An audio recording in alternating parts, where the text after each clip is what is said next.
Okay, so today you will have been handed a um, a handout. You'll have been given a handout titled "Parent Functions." Okay, parent functions. Now, what is a parent function? A parent function is a function upon which a family of functions is based. Believe it or not, that is really what it is. So what does it mean that this is the parent function for f of x equals x squared?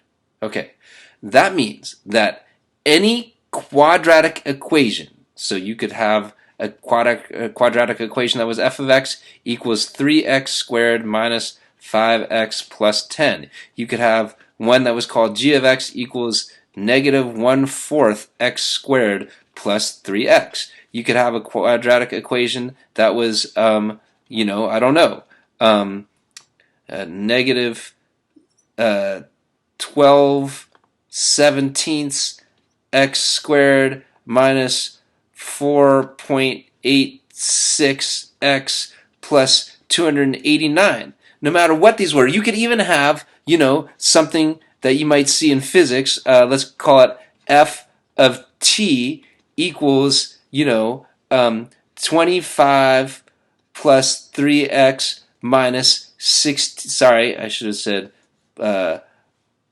plus 3t minus 16t squared. These are all things that you are going to see that are quadratic functions that their graph is going to look something like that. Okay? So anything where the highest exponent, the highest power of your variable is the second power, is going to have this as a parent function. And you know this already, because you know that the graph of a quadratic function is a parabola. You've seen this before, probably with Algebra 1, possibly in geometry, and certainly earlier this year in Algebra 2. So you know this. This is not new, but I'm kind of putting I'm making it, official. Anything that starts out with an x squared is going to be a u, or an upside down u. Okay, so the first thing that we're going to look at are vertical shifts. Okay, vertical shifts, aka vertical translations, as opposed to horizontal translations that we'll look at in the future. But vertical translations, vertical means it goes up or it goes down. Okay? So right now we have f of x equals x squared. And if you were to graph f of x equals x squared, okay, it's always going to start right here at the origin, and you're going to have a side that goes up there and a side that goes up that way. Okay? So that is always going to be your parent function. F of x equals x squared is going to start here, it's going to go up that way, and it's going to go up that way. Okay? So what happens? So what do we do to that parent function in order to make it go up or down?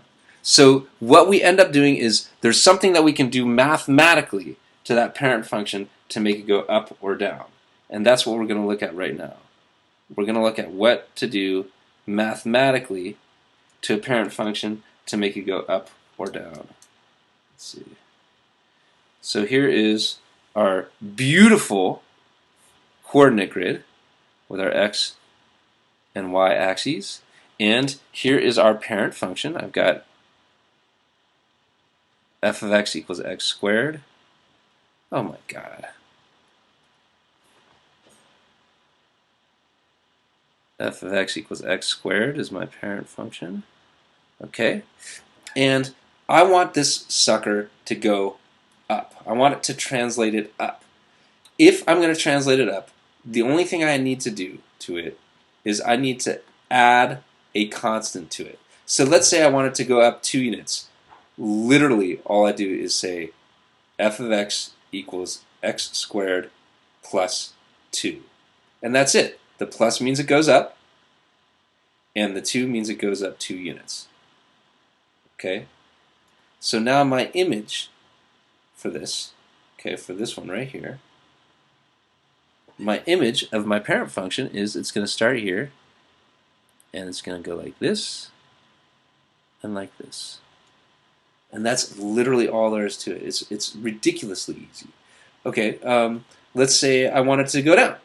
So I'm going to call g of x equals x squared. Let's say I want it to go down 3 units, down 3 units. What would I do? Anybody? Anybody? You, over there in the corner.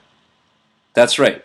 G of x equals x squared minus 3. That's it. That's all you have to do. Literally, that's all you have to do. And now I know that my new graph is going to look just like my parent function, but it's going to be down 1, 2, 3 units. This side goes up. This side goes up. Okay? And that's it. Those are my vertical shifts, my vertical translations. All right, we're going to practice some stuff, practice some graphing.